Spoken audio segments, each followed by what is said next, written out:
Good morning, Northwest. Time is 6:53. It's time now for your morning sprint. Caroline Flynn live on Monroe talking about the light at the end of the construction tunnel. And Mark Peterson has another hazy forecast. Wildfires continue, though, to burn across the region. Firefighters working nonstop on the 2,000-acre Boyd's fire near Kettle Falls, but there is no containment yet.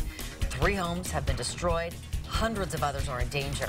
The Red Cross has set up a shelter at the Kettle Falls High School for evacuees. The Grass Valley Fire, burning almost 75,000 acres near Cooley Dam, is almost half contained. All evacuations have been lowered to level 1 notices. Smoke from those and several other fires causing thick haze and smoke in our skies. Yesterday's unhealthy air caused Spokane pools to shut down and outdoor activities to be canceled.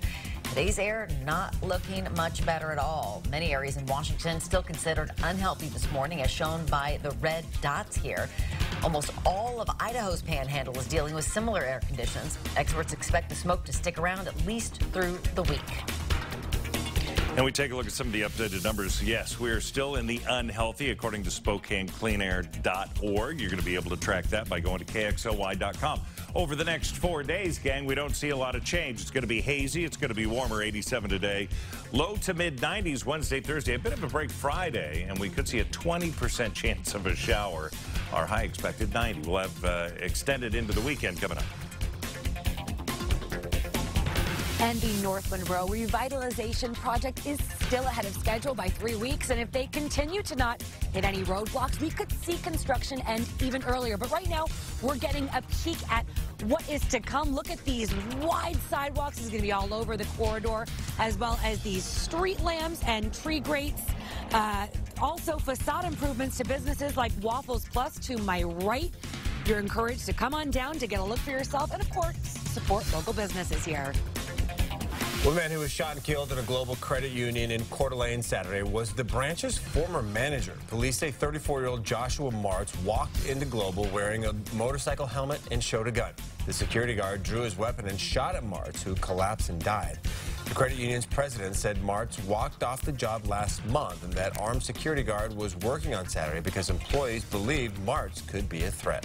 A North Idaho woman accused of embezzling $500,000 from a nonprofit for which she worked was in court yesterday. The judge granted Lori Eisenberg's defense more time to prepare for trial and said if she posts bond, she must hand over her passport and wear a GPS tracking device after she skipped court in May and was on the run for several months. Or rather, yes, several months.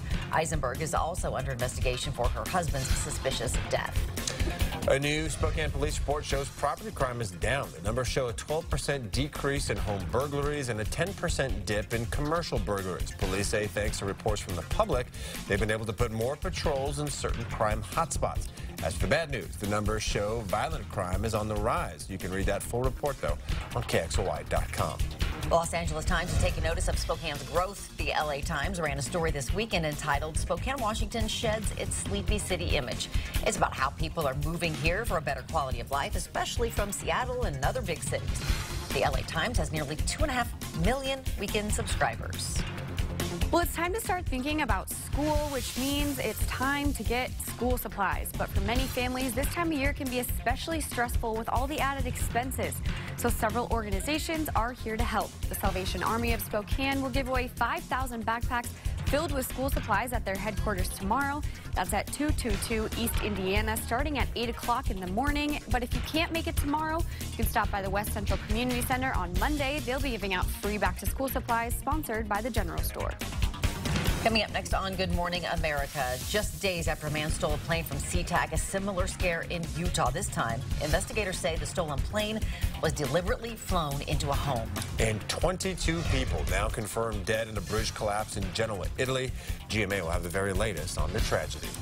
Our smoke and haze will continue all the way through the weekend into the beginning of next week. It would appear we don't have any major changes, no major fronts coming in. Highs are going to be in the mid-90s for Wednesday, Thursday, low 90s through the weekend and the beginning of next week. Overnight lows in the 60s.